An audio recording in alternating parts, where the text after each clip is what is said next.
प्यार में किस हद तक जाना सही है और कहाँ स्टॉप होना चाहिए।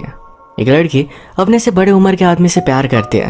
ये प्यार उसका ऑब्सेशन बन जाता है। आज की हमारी story self love, self destruction, इन सब बारे में बातें करती है। इसने एक सीरियस टॉपिक को बहुत ही अच्छे से हैंडल किया है। आई एम श्योर आपको ये पसंद आएगा, तो इस वीडियो को लास्ट तक देखिएगा। वीडियो स्टार्ट करने से पहले मैं आप सबसे रिक्वेस्ट करना चाहता हूँ, अगर आपको वीडियो अच्छा लगता है तो प्लीज़ इसे लाइक और कमेंट जरूर कर दीजिएगा। इससे चैनल को बहुत सपोर्ट मिलता है। अभी नेक्स्ट तरीके इस एक्सप्लेनेशन को स्टार्ट करते हैं। मूवी स्टार्ट होती है और हमारे मेन कैरेक्टर, इसका नाम है सीयोलो, ये बहुत ही डिस्टर्ब थे। आज ही उसका उसके बॉयफ्रेंड के साथ ब्रेकअप हुआ था। उसकी सब चीज़ें फेंक कर वो अपना गुस्सा निकाल रही थी।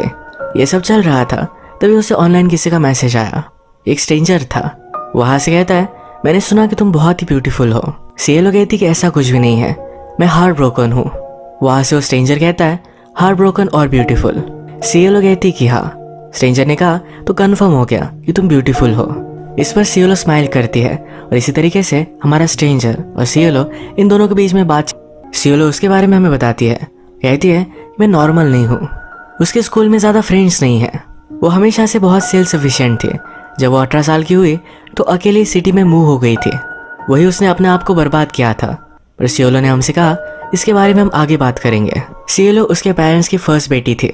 इसके बाद बहुत सालों बाद उन्हें ट्विंस हुए थे। इसी वजह से सीयोलो एज अ ओनली चाइल्ड उन्होंने रेज किया था। उसे जो भी चाहिए होता था ये सब उसे वो दे देते थे। उसका बहुत ख्याल रखते थे। इसी वजह से सीयोलो को रिस्ट्रिक्शंस थे। उसका ज़्यादा पढ़ाई में भी ध्यान नहीं था। उसे अपने लाइफ को लेकर प्रॉब्लम्स थे। जैसे हमें पता है कि उसे लगता है कि वो अजीब है। इसी वजह से अपने पेरेंट्स से वो बात करती है। उन्हें कहती है मुझे साइकोलॉजिस्ट के पास जाना है। सभी इंडियन पेरेंट्स की तरह ये दोनों भी इसे ज़्यादा सीरियसली नहीं लेते। सीयोलो और स्ट्रेंजर इन दोनों के बीच में बहुत सारी कन्वर्सेशन ऑनलाइन ही स्टार्ट हो गई। इसके साथ बात कर कर सीयोलो को बहुत अच्छा लगता था। एक दिन स्ट्रेंजर सीयोलो से पूछता है, क्या तुम मेरे ग्रुप से मिलना चाहते हो? ये सब लोग उसके लिए बहुत इंपॉर्टेंट है। सीयोलो उससे पूछती है, अगर एक जगह पर तुम्हारा ग्रुप डूब रहा है और दूसरी जगह पर मैं हूँ, तुम किसको चूज करोगे? स्ट्रेंजर कहता है, ऑफ कोर्स तुम्हें चूज करूंगा। सिर्फ मुझे तुम्हें बचाना है, पूरे ग्रुप को मैं नहीं बचा सकता। सीयोलो कहती है कि उसे अपने स्कूल में ज्यादा मजा नहीं आता, उसे स्कूल बदलनी है। स्ट्रेंजर कहता है, तो बदल डालो। ये सीयोलो के लिए हार्ड था, तो कहता है, जो चीजें हम लाइफ में करते नहीं यही हमारी बिगेस्ट रिग्रेट बन जाती है। सीयोलो ने अपने पेरेंट्स से कहा, पर फिर भी वो माने नहीं। उसने फिर स्कूल जाना ही बंद कर दिया। उसे न्यू स्कूल में उन्हें डालना ही पड़ा। वो होपफुल थी कि स्कूल में उसकी फ्रेंड्स बनेंगी, वो अकेली नहीं रहेगी। पूरी क्लास में उसे कोई भी इंटरेस्टिंग नहीं लगा। 2-3 लड़कियों का ग्रुप था जो अपने ग्रुप में किसी को भी नहीं लिया करती थी। एक दिन सीयोलो ने उन्हें आंसर करने में हेल्प की तो वो भी उनकी फ्रेंड बन गई। एक दिन स्ट्रेंजर सीयोलो से पूछता है, क्या तुम मेरे ग्रुप और मुझसे मिलोगी? सीयोलो इस पर हाँ कहती है। यही बात वो ब्रेकफास्ट पर अपने पेरेंट्स से पूछ रही थी। उसके पेरेंट्स उसके लिए वरीड थे, ऐसे कैसे वो ऑनलाइन मिले हुए स्ट्रेंजर से मिल सकती है। सीयोलो कहती है, ये बहुत ही नॉर्मल है, वो जल्दी घर भी आ जाएगी। मदर और फादर ने दोनों मिलकर इसे स्ट्रिक्टली मना कर दिया। फादर सीयोलो से बहुत प्यार करते थे, तो सीयोलो ने उसे मना लिया कि प्लीज मदर को भी समझाओ। मदर मान तो गई, पर सीयोलो जहाँ जा रही है उसके साथ मदर भी आती है। इस कैफे में आने के बाद मदर ने सब लोगों को देखा कि वो किस तरह से है। उसे सेफ लगा, उसके बाद वो चली जाती है। ये सारा ग्रुप सीयोलो को वेलकम करता है। थोड़ी देर में हमारा स्ट्रेंजर, जिसका नाम है अलेहो, ये भी वहां पहुंचा। इन दोनों ने एक दूसरे को देखा तो इनमें बहुत ही स्ट्रांग केमिस्ट्री थी। पूरे वक्त ये सिर्फ एक दूसरे को ही देख रहे थे।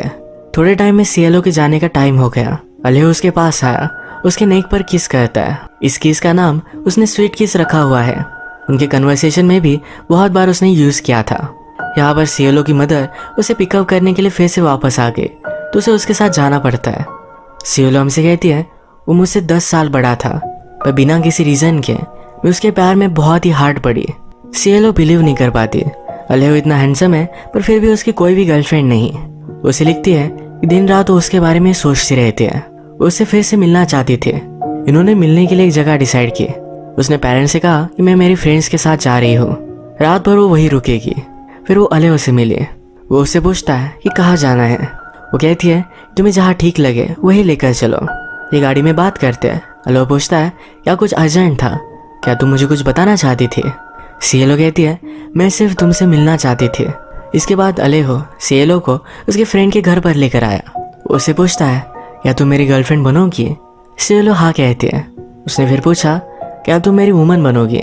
सीयोलो पूछती है, इसमें डिफरेंस क्या है? अलेहो उसे किस कर लेता है। उसके साथ इंटीमेट होने के लिए उसे बेडरूम में लेकर गया। अब वो इंटीमेट होने वाले थे तभी सियोलो उसे रोक लेती है। ये उसका फर्स्ट टाइम है तो वेट करना चाहती है। अलेहो भी इस बात को समझ लेता है। इसके बाद ये दोनों कंटिन्यूसली मिलने लग गए। सियोलो को अलेहो की कंपनी अच्छी लगती थी। वो हमेशा उसे स्कूल के बाद लेने के लिए आया करता था। अलेहो ने उससे कहा था किसी को भी पता ना चले कि वो उसके साथ रिलेशनशिप में है। एक बड़ा ट्रबल हो सकता था। ये एक साथ टाइम स्पेंड करते थे, मेकआउट करते थे, पर कभी भी इंटीमेट नहीं हुए। एक दिन सियोलो की मदर ने उसका रूम चेक किया। अलेहो के बारे में सियोलो हमेशा लिख कर रखती थी। उनके बीच में क्या क्या हुआ है ये सब कुछ उसके डायरी में था। ये मदर ने पढ़ लिया और उसके साथ बात करती है। कहती है ये अलेहो कौन है। सियोलो कहती है कि मैं मेरी बुक पर काम कर रही हूँ, उसी का कैरेक्टर है। मदर को इस बात पर बिलीव नहीं हुआ। कहती है अगर वो तुम्हारा बॉयफ्रेंड है तो उसके साथ तुम घूम फिर सकते हो, तुम टाइम स्पेंड कर सकते हो, पर कभी भी उसके साथ इंटीमेट मत होना। इसके बाद नेक्स्ट सीन में ये दोनों मेकआउट कर रहे थे। सियोलो कहती है कि अब मैं रेडी हूँ। अलेहो ने उससे कहा था कि उसे हर्ट नहीं होगा। ये झूठ था, बस सियोलो इस पर बिलीव करती है। वो उससे कुछ भी कहता फिर भी वो मान जाती है क्योंकि उसके बहुत ही ज़्यादा प्यार में थी। एक दिन इंटीमेट होने के बाद वो उसे कह भी देती है कि मैं तुमसे बहुत प्यार करती हूँ, मैं तुम्हारा टैटू भी बनवा सकती हूँ। उसने पूछा क्या तुम मुझसे प्यार करते हो। अलेहो मजाक मजाक में ना कह देता है। एक दिन सियोलो अपने फ्रेंड्स के साथ थे। सारी फ्रेंड्स अपने रिलेशनशिप के बारे में बात कर रही थी। सियोलो ने भी अपनी रिलेशनशिप के बारे में सब कुछ बता दिया। इसके बाद उसकी फ्रेंड उसे हेट करने लग गए। उन्हें लगा कि सियोलो एक अच्छी लड़की नहीं है।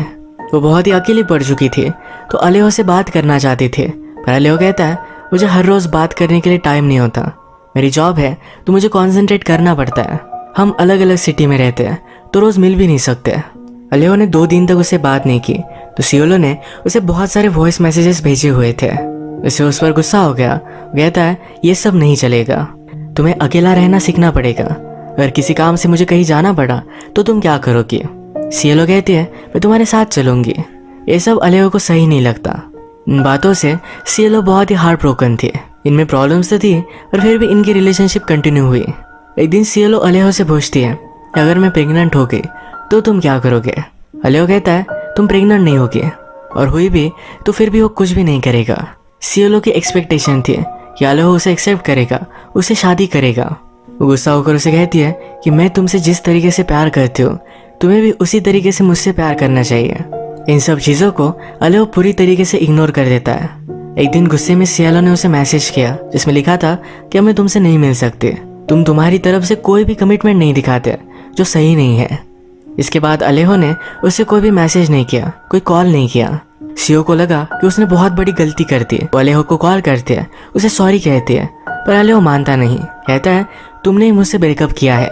एक रात बहुत बारिश हो रही थी, वैसे ही सियोलो उसके पास आई। अलेहो उसके लिए डोर भी नहीं खोलता। सियोलो कहती है कि मैं बहुत सॉरी हूँ, मुझसे गलती हो गई, प्लीज मुझे माफ कर दो, मुझे तुम्हें खोना नहीं है। वो उसका बहुत टाइम तक वेट कर रही थी पर लास्ट तक अलेहो ने डोर ही नहीं खोला। सियोलो 18 साल की हुई। उसके पेरेंट्स कहीं बाहर गए थे तो बहुत बड़ी पार्टी उसने की। इसमें अलेहो को भी उसने बुलाया था पर वो नहीं आया। उसे आजकल कुछ भी सही नहीं लगता। वो लिटरली मरना चाहती थी। सब चीज़ों को लेकर वो इनसिक्योर हो गई थी, स्पेशली अपनी बॉडी। वो फिर खाना खाकर उसकी उल्टी कर देती थी जिससे उसका वेट ना बढ़ पाए। उसे अपने लिए एक परफेक्ट बॉडी चाहिए थी। अब अलेहो से ब्रेकअप किए हुए उसे 1 साल हो चुका है। वो अब रह नहीं पाई। एक दिन अलेहो के घर पर पहुंच गई। वो उससे पूछता है तुम यहाँ क्या कर रही हो। सियोलो कहती है 1 साल हो चुका है, मैं अब तुमसे दूर नहीं रह सकती। ये दोनों फिर किस कर लेते हैं। तभी अलेहो की गर्लफ्रेंड आ गई। सियोलो अलेहो को कहती है कि मैं बिलीव नहीं कर सकती कि उसके लिए तुमने मुझे छोड़ा। उसे कुछ भी चीज़ में इंटरेस्ट नहीं था। वो दिन भर एक ही जगह पर पड़ी रहती थी। उसे स्कूल में ऐसे लिखने के लिए कहा गया जिसमें उसने लिखा उसे किसी भी चीज़ में इंटरेस्ट नहीं है। ये उसका ऐसे बहुत ही डिप्रेसिंग था जिसमें अलेहो के बारे में उसने सब कुछ लिखा था। उसकी टीचर उसे कहती है तुम्हें थेरेपिस्ट के पास जाना चाहिए। समझाती है तुम्हें कोई ना कोई तो चीज़ अच्छी लगती होगी, जैसे जर्नलिज्म है, राइटिंग है। इस पर सियोलो ने भी सोचा। सियोलो ने इसके बाद पूरी तरीके से फूड छोड़ दिया। वो कुछ भी नहीं खाती थी, वो सिर्फ जिंदा रहे इसके लिए सप्लीमेंट लिया करती थी। जिस तरीके से सियोलो करती है उसी तरीके से और भी लोग होते हैं। इन्हें बुलिमिक कहा जाता है। सियोलो ने फिर इन्हीं लोगों के लिए एक वेबसाइट बनाई जिनसे वो बातें कर सके। उसे लगता था इससे वो अपना गोल अचीव कर पाएगी, जो है परफेक्ट बॉडी। अभी भी हम देख सकते हैं सियोलो और अलेहो ये दोनों मिलते रहते हैं। एक दिन सियोलो जब अलेहो के पास आई तो उसका सारा सामान घर से निकल चुका था। उसने उससे पूछा, तुम जा कहाँ रहे हो? अलेहो कहता है, मेरी एक फ्रेंड को मेरी ज़रूरत थी तो उसी के साथ मैं अब रहने वाला हूँ। सियोलो इस पर बहुत चिढ़ गए। सियोलो उससे पूछती है, तुम्हारी गर्लफ्रेंड का क्या? वो कहता है, उससे मैंने ब्रेकअप कर लिया है। सियोलो इस पर बहुत चिढ़ गए। उसे एक्सपेक्टेड था कि वो अलेहो के साथ रहेगी, पर अलेहो खुद किसी और के साथ जाकर रहने वाला है, और वो भी उसकी गर्लफ्रेंड के अलावा कोई और है। उसे बोलती है कि मैं बुलिमिक हूँ, यानी कि वो खाकर उल्टी कर देती है। अलेहो कहता है, ये सब घटिया चीज़ें बंद कर दो। सियोलो डिस्टर्ब थी तो अलेहो के नाम का टैटू करवा लेती है। एक दिन सियोलो ने अलेहो को कॉल किया, पर यह कॉल अलेहो की फ्रेंड ने उठाया। सियोलो सुनती है कि अलेहो उसे बता रहा था कि उसे इग्नोर कर दो। जिस तरीके से हमेशा अलेहो उसे इग्नोर करता है, उसी तरीके से इस बार सियोलो उसे इग्नोर करती है। उसका कोई भी मैसेज, कोई भी कॉल का जवाब नहीं देती है। एक दिन फिर अलेहो ही उससे मिलने के लिए आया। रात में दोनों इंटीमेट हो रहे थे, तभी अलेहो स्टॉप हो गया। कहता है, मैं अब तुमसे अट्रैक्टेड नहीं हूँ, तुम बहुत ही ज़्यादा स्किनी हो चुकी हो। इसी मोमेंट पर अलेहो की फ्रेंड भी घर आ गई। सुबह होने पर हम देखते हैं सियोलो, अलेहो और उसके फ्रेंड ये सब मिलकर ब्रेकफास्ट कर रहे थे। सियोलो को रियलाइज़ हुआ कि इन दोनों के बीच में कुछ ना कुछ तो है। ये उसके लिए अनकंफर्टेबल था। वो फिर एक बच्चे की आवाज़ सुनती है। ये बच्चा अलेहो और उसके फ्रेंड का था। ये सिचुएशन बहुत ही वियर्ड थी। अलेहो का अपने फ्रेंड के साथ एक बच्चा है और उसी के घर में रहता है। ये सब होने के बावजूद एक ओपन रिलेशनशिप है। सियोलो अब 18 ईयर्स की थी। वो अपने पेरेंट्स के साथ रहे, ऐसा कुछ भी कंपलसरी नहीं था। वो सिटी में अपने फ्लैट में रहने लग जाती है। एक दिन जब वो अलेहो के साथ थी तो उसे कहती है कि तुम अब मेरे साथ आकर रह सकते हो, तुम्हें उसके साथ रहने की कोई भी ज़रूरत नहीं है। अलेहो कहता है कि मैं नहीं कर सकता। सियोलो इस पर गुस्सा हो गई। वो चाहती थी कि उसके फ्रेंड के साथ ब्रेकअप कर ले। अलेहो कहता है, तुम पूरी तरीके से पागल हो, तुम्हें हेल्प की ज़रूरत है। वो यहाँ उसके साथ फिर से ब्रेकअप कर कर चला जाता है। सियोलो कुछ भी खाती नहीं थी तो उसे साइड इफेक्ट आना स्टार्ट हो गया। एक दिन स्कूल में चक्कर आकर वो नीचे गिर गई। उसके पेरेंट्स को इन सब चीज़ों के बारे में पता चल गया। उसे समझाते हैं, तुम्हें हमारे साथ हॉस्पिटल आना चाहिए। सियोलो इस पर मना कर रही थी। जैसे सब कुछ चल रहा है उसी तरीके से चलने देना चाहती है। उसने पूरी तरीके से रेजिस्ट किया, उसके पेरेंट्स माने नहीं। उसे समझाते हैं, तुम्हें साइकोलॉजिस्ट के पास जाना चाहिए। सियोलो ने कहा कि जब से मैं 15 साल की थी तब से बता रही हूँ मुझे साइकोलॉजिस्ट के पास जाना है, पर आपने मुझे कोई भी हेल्प नहीं की। सब चीज़ों के लिए अपने पेरेंट्स को ही ब्लेम करती है।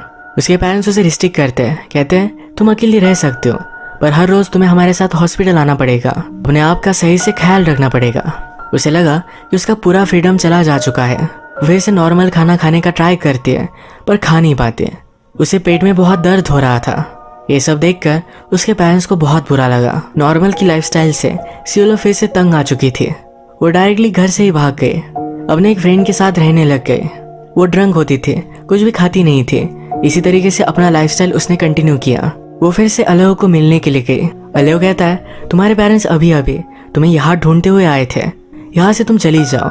सियोलो मान नहीं रही थी। कहता है, जल्दी से चली जाओ वरना मैं पुलिस को बुलाऊंगा। एक दिन अलेहो को याद किए हुए वो बहुत ज़्यादा डिप्रेस्ड हो गई। उसने नाइव्स ली और अपने आप को कट कर दिया।